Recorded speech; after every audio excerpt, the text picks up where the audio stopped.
feedback is a gift. I'm giving it to you because I care about you.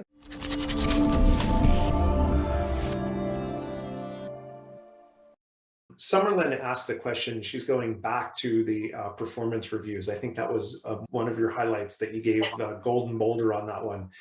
And so Summerlin works in HR inside a company. She said, how would you go about documentation if there was no annual review? So Summerlin, thank you so much for your question. We have a points tracker, and honestly, we came up with a template. So we had a PowerPoint slide that they could use, but we have some people on the team that are using an Excel worksheet, and somebody has like a notepad, somebody has an email, like it doesn't matter. Honestly, it's just a conversation point. So it is documented, but it's documented in different ways. For a large organization, that might drive you crazy. I do like consistency, and I do think there's times for standards and processes, and we do a lot of that in the work that we do. And then we have these quarterly conversations. So the employee presents their point tracker, and they have a conversation with our people and culture lead, who's basically our head of HR, and they talk about what they got done and where they might need help getting points accomplished in the next quarter, or if they had a new idea for how they could gather points, they talk through that and they agree on what the points should be. And so it's just an ongoing conversation. So it's not like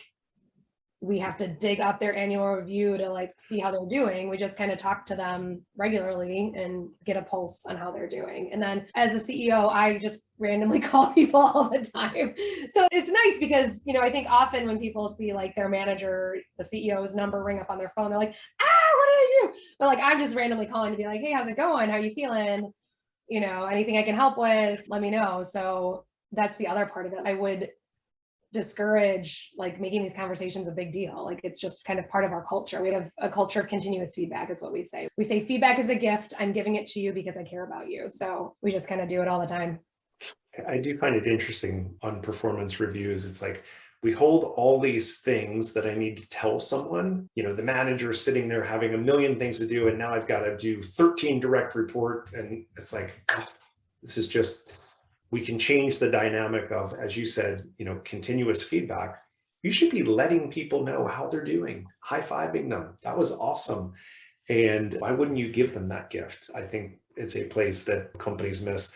It just improves the relationship because, you shouldn't ever guess where you're standing with your leader, your coworkers, your clients. You should be asking for that feedback on a regular basis. I think some people are scared to do it though. Well, the other thing I was going to say is you might be hearing me say this stuff and be like, but I've got my day job. But I honestly think if you're a people leader, that's your job. In my personal opinion, my job, I'm the CEO and I got a lot of stuff going on, but really when it comes down to it, my job is the care of my people that have chosen to share their talent with Inspirant Group. So that is what I am responsible for every single day. And everything is kind of secondary to that.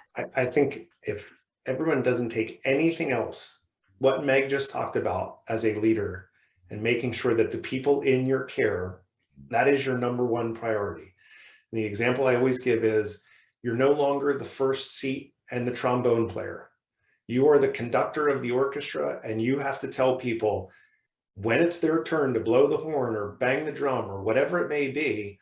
But I always know when someone's going to go from being that high achiever and great individual contributor to a terrible manager, because when they care about doing the doing instead of caring for their people, they should really stay in the individual contributor role.